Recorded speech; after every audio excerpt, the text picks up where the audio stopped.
அனைவருக்கும் வணக்கம். மிக முக்கியமான காணொலியோடு சந்திக்கின்றோம்.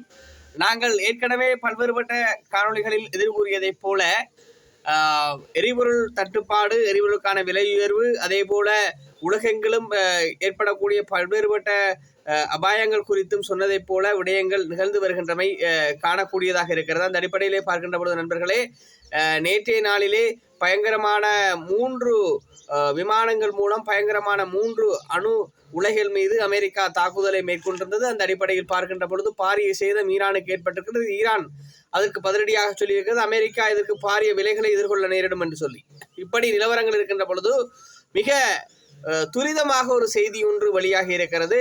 அமெரிக்கா உலகெங்கிலும் இருக்கக்கூடிய தங்களுடைய பிரஜைகளுக்கு ஒரு பாதுகாப்பு ஒரு அறிவுறுத்தலை வழங்கியிருக்கிறது, ரெட் அலர்ட்டை வழங்கியிருக்கிறது. உலகெங்கிலும் இருக்கக்கூடிய அமெரிக்க பிரஜைகள் மிக கவனமாக இருந்து கொள்ளுங்கள் என்ற விடயத்தை சொல்லியிருக்கிறது. இதன் மூலம் சில விடயங்கள் ஊகிக்க கூடியதாக இருக்கிறது. என்னவென்று சொன்னால், சில வேளைகளிலே அமெரிக்காவை மையமாக கொண்டு சில தாக்குதல்கள், தற்கொலை தாக்குதல்கள் இடம்பெறக்கூடும் என்ற அடிப்படையில் பல்வேறுபட்ட ஊகங்களும் மேற்கிளம்புகின்றன. ஏனென்று சொன்னால், அமெரிக்கா கடுமையான தாக்குதல்களை ஈரான் மீது விடுக்கின்ற பட்சத்திலே ஈரான் ஏதாவது ஒரு வகையிலே ஒரு தாக்குதல் குழுவின் மூலம் ஒரு அமெரிக்காவிற்கு ஒரு சேதத்தை ஏற்படுத்தலாம் என்று சொல்லியும் எதிர்பார்க்கப்படுகிறது. என்றால் நேரடியாக ஈரான் அமெரிக்காவுக்கு தாக்குதலை மேற்கொண்டால் விளைவுகள் வேறு மாதிரி இருக்கும். ஆனால் மறைமுகமான வேலைகளை ஈரான் செய்யக்கூடும் என்று சொல்லி எதிர்பார்க்கப்படுகிறது. அடிப்படையில் பார்க்கின்ற பொழுது இந்த ஒரு அபாயம் இருக்கின்ற சூழ்நிலையை ஹோர்முஸ் நீரிணையை மூடுவதற்கு ஈரான் தீர்மானித்திருக்கிறது. எண்ணெய் போக்குவரத்தின் கேந்திர மையமாக இருக்கக்கூடிய ஹோர்முஸ் நீரிணை இப்பொழுது ஈரான் மூடுவதற்கு மிக தீவிரமாக பாராளுமன்றத்திலே வாக்கெடுப்பு நடத்தப்பட்டதுக்கு அனுமதி கிடைக்கப்பட்டிருக்கு. அதன் அடிப்படையில் அந்த ஹோர்முஸ் நீரிணையை மூடினால் நண்பர்களே, உலகெங்கிலும் பாரிய ஒரு எரிபொருளுக்கான தட்டுப்பாடுகள், விலையேற்றம் இடம்பெறக்கூடிய வாய்ப்புகள் இருக்கிறது. இன்னொரு சாரார் சொல்கிறார்கள், 4% தானே ஈரான் உலகெங்கிலும் இருக்கக்கூடிய எரிபொருள் விநியோகத்திலே செல்வாக்கு செலுத்துகிறது என்று சொல்லி. எது எவ்வாறு இருந்தாலும் ஈரானுக்கான எரிபொருள் ஈரான் அந்த விலை உயர்வானது ஈரான் எரிபொருளை வழங்காமல் இருப்பது என்பது மத்திய கிழக்கும் ஒரு வகையிலே அதற்கு சாடக்கூடும். மத்திய கிழக்கு நாடுகளும் ஒரு வகையில் ஈரானுக்காக எரிபொருள் விநியோகத்திலிருந்து மீள வெளியே செல்லக்கூடிய வாய்ப்புகள் இருக்கிறது. சில வேளைகளிலே எரிபொருள் விநியோகத்தை மட்டுப்படுத்தக்கூடும். நாங்கள் அமெரிக்கா உள்ளிட்ட நாடுகளைத்தான் சாரக்கூடிய நிலைமைகள் காணப்படுகிறது, இந்தியா உள்ளிட்ட நாடுகளையும் கூட. அப்ப இந்த மத்திய கிழக்கு போர் பதட்டம் என்பது பல்வேறுபட்ட விளைவுகளை எதிர்கொள்ளக்கூடிய வாய்ப்புகள் காணப்படுகின்றன. அந்த அடிப்படையில் பார்க்கின்ற பொழுது இந்த அமெரிக்கா மீது ஈரான் மறைமுகமான ஒரு தாக்குதலை மேற்கொள்ளுமாக இருந்தால் விளைவுகள் கடுமையாக இருக்கும். ஆனால் இஸ்ரேல் மீது தொடர்ச்சியான தாக்குதல்கள் ஈரான் மேற்கொண்ட வண்ணமே இருக்கிறது. ஆனால் அமெரிக்கா சொல்லியிருக்கிறது ஈரானுக்கு, நீங்கள் அணு ஆயுத ஒப்பந்தம் தொடர்பிலே பேசுங்கள் என்று சொல்லி. ஆனால் ஈரான் நேற்றைய நாளிலே பகிரங்கமாக அறிவித்து விட்டது, நாங்கள் இனி பேசுவதற்கு ஒன்றுமே இல்லை, அடி மாத்திரம்தான். இதுதான் பதிலம் ஈரான். இப்படி இருக்கின்ற பொழுது நண்பர்களே, மத்திய கிழக்கு வளைகுடா நாடுகளிலே இந்த எரிபொருளுக்கான விநியோக வலையமைப்பு என்பது தடைப்படுவதானது. ஹோர்முஸ் நீரிணையை மூடுவதோ, அதே போல அந்த மத்திய கிழக்கிலிருந்து ஏனைய நாடுகளுக்கு செல்லக்கூடிய எரிபொருள் விநியோகமானது, அந்த விநியோக வலையமைப்பு தடைப்படுமாக இருந்த நண்பர்களே, உலகங்களிலும் எரிபொருளுக்கான தட்டுப்பாடுகள் மிக அதிகரிக்கக்கூடும். சில வேளைகளிலே இந்த காணொலிகளை சில பேர் நீண்ட எரிபொருள் வரிசையிலிருந்து பார்க்கக்கூடிய வாய்ப்புகளும் காணப்படுகின்றன. என்று சொன்னால், இப்பொழுதே பார்க்கின்ற பொழுது சில இடங்களிலே எரிபொருளுக்கான வரிசைகள் நிற்பதை எங்களுக்கு செய்திகள் வாயிலாக அறியக்கூடியதாக இருக்கிறது. சில செய்தியாளர்களும் சொல்லிக் கொண்டிருக்கிறார்கள். இந்த அடிப்படையில் பார்க்கின்ற பொழுது நண்பர்களே, எதிர்காலங்களில் எரிபொருளுக்கான விலை அதிகரிக்கும் என்பதில் மாற்று கருத்துக்கு இடமில்லை. ஏனென்றால் எரிபொருள் வரவு குறைக்கின்ற பொழுது அதுக்கான கேள்வி அதிகரிக்கும், டிமாண்ட். அப்ப இயல்பாகவே விலை அதிகரிக்கும் என்பதில் மாற்று கருத்துக்கு இடமில்லை. இலங்கையை பொறுத்தவரையிலே இலங்கை மும்முனை எதிர்கொள்வதிலே இருக்கிறது. ஒன்று சீனா, ஒன்று இந்தியா, இன்னொன்று மத்திய கிழக்கு நாடுகள். அப்படி பார்க்கின்ற பொழுது சினோபெக் ஒரு வகையிலே எரிபொருளை கொண்டு வரும். ஆனால் பெரிய அளவிலே இலங்கையிலே சினோபெக் எரிபொருளை கொண்டு வரவில்லை. பிரதான பங்கை வகிப்பது இந்தியாவும் மத்திய கிழக்கு நாடுகளும் தான். அதன்படியே பார்க்கின்ற பொழுது இந்தியாவை நாங்கள் அதிகமாக தங்கி இருக்கக்கூடிய நிலைமை அதிகமாக காணப்படுகிறது. எது எவ்வாறு இருப்பினும் இந்த மத்திய கிழக்கு இந்த போர், அதே போல இந்த மத்திய கிழக்கு பதட்டம் என்பது தனியும் வரை பெருமளவிலே நாங்கள் மேற்குலக நாடுகளையும் இந்தியாவையும் சாரக்கூடிய நிலைமையில் காணப்படுகிறது. சில வேளைகளில் இந்தியா விலையை அதிகரிக்கக்கூடும் என்ற அபாயமும் காணப்படுகிறது. இலங்கையிலே எப்படி பார்த்தாலும் எரிபொருள் விலை அதிகரிக்கக்கூடிய வாய்ப்புகள் காணப்படுகின்றன. எரிபொருளுக்கான செயற்கை தட்டுப்பாடும் சில இடங்களிலே நிகழக்கூடிய வாய்ப்புகள் காணப்படுகின்றன.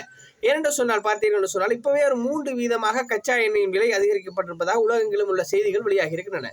ஏனென்று சொன்ன நண்பர்களே, எரிபொருளுக்கான விநியோகம் தடைப்படுகின்ற பொழுது கேள்வி அதிகரிக்கும். இது இயல்பான சூத்திரம். அந்த அடிப்படையில் பார்க்கின்ற பொழுது ஈரானுக்கு எதிராக மேற்கொள்ளப்படும் ஒவ்வொரு தாக்குதல்களும் மத்திய கிழக்கு நாடுகளை பதற்றத்தை ஏற்படுத்தும். மத்திய கிழக்கு நாடுகள் என்று சொல்வது சவுதி அரேபியா, கட்டார் உள்ளிட்ட நாடுகள் ஈரானுக்கான சாதகமான ஒரு போக்கைத்தான் எடுக்கக்கூடிய வாய்ப்புகள் காணப்படுகின்றன. குறிப்பாக நண்பர்களே, இந்த யுத்தம் பார்க்கின்ற பொழுது இருமுனை யுத்தமாக மாறியிருக்கிறது. ஒன்று கிறிஸ்தவம், இன்னொன்று இஸ்லாம். நேற்று பார்த்தீங்கன்னு சொன்னால் டொனால்ட் ட்ரம்ப்பும் பேசுகிறார், அதே போல இஸ்ரேல் பிரதமர் நெதன்யாகுவும் பேசுகிறார். ரெண்டு பேருமே சொல்கிறார்கள். ட்ரம்ப் பேசக்குள்ள சொல்கிறார், ஈரானையும் அமெரிக்காவையும் கடவுள் ஆசீர்வதிப்பார். கடவுள் யார்? இயேசு கிறிஸ்து.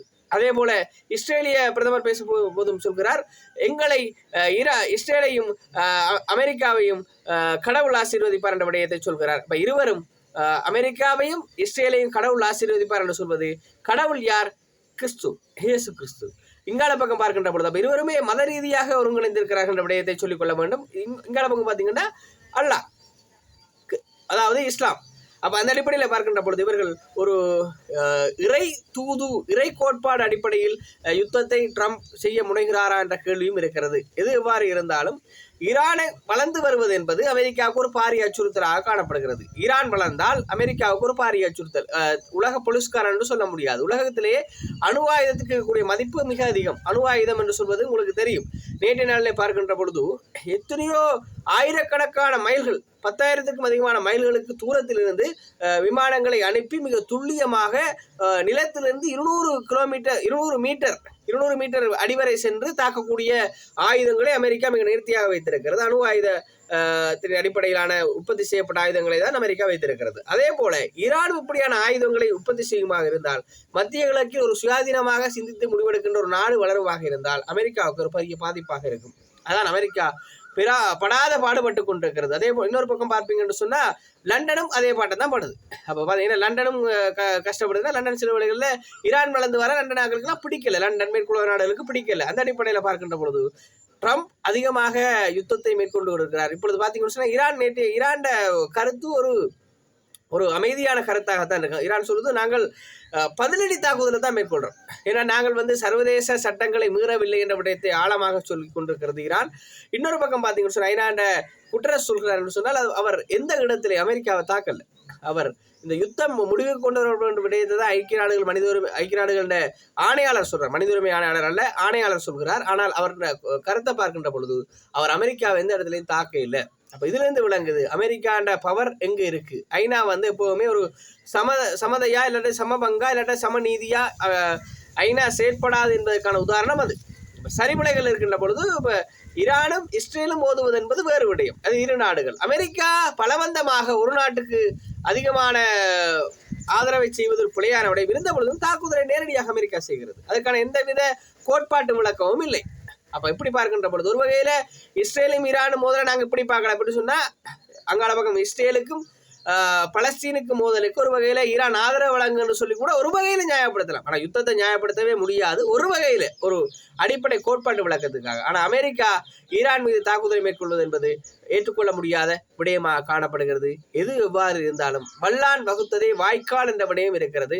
இது ஒரு புறம் இருக்க நண்பர்களே, எங்களுக்கான எரிபொருளை இலங்கையை பொறுத்தவரையிலே எங்களுக்கான எரிபொருளை அரசாங்கம் உறுதிப்படுத்த வேண்டும். எரிபொருளை எப்படி சேகரிப்பது என்ற விடயத்திற்கு அரசாங்கம் நிச்சயமாக வேலை செய்ய வேண்டும் என்று சொன்னால், அதுக்குத்தான் மக்கள் வாக்களித்து சொகுசு மாளிகையில் சொகுசு வேலையோட அதே போல் சொகுசாக இருந்து கொண்டு, வெயிலோ மழையோ இல்லாமல் சொகுசாக இருந்து கொண்டு வேலை செய்கிறதுக்கான எத்தனையோ ஆயிரக்கணக்கான அதிகாரிகளை, படித்த அதிகாரிகளை, அதே போல் விற்பனர்களை மக்கள் வாக்களித்து இந்த அரசாங்கத்தை ஏற்படுத்தி இருக்கிறார்கள். அப்போ அரசாங்கத்தில் இருப்பவருடைய கடமை எரிபொருள் விநியோகத்தை எந்தவித பாதிப்பும் இல்லாமல் வழங்குவது, அதே போல பொருட்களுக்கான தட்டுப்பாடு இல்லாமல் சீராக வழங்குவதுதான் அரசாங்கத்தில் வேலை. அதுக்கு தான் மக்கள் வெயிலுக்குள்ளேயும் மழைக்குள்ளேயும் கஷ்டப்படுறார்கள் இந்த வாக்குகளை அளித்து வழங்கியிருக்கிறாங்க. பாபம் அனுர வெல்லுவாரா இல்லை கடந்த காலங்களில் ரணில் சொன்னதை போல எல்போர்ட் அரசாங்கம் தான் இதுவா என்று சொல்லி பொறுத்திருந்து தான் பார்க்க வேண்டும் நண்பர்களே.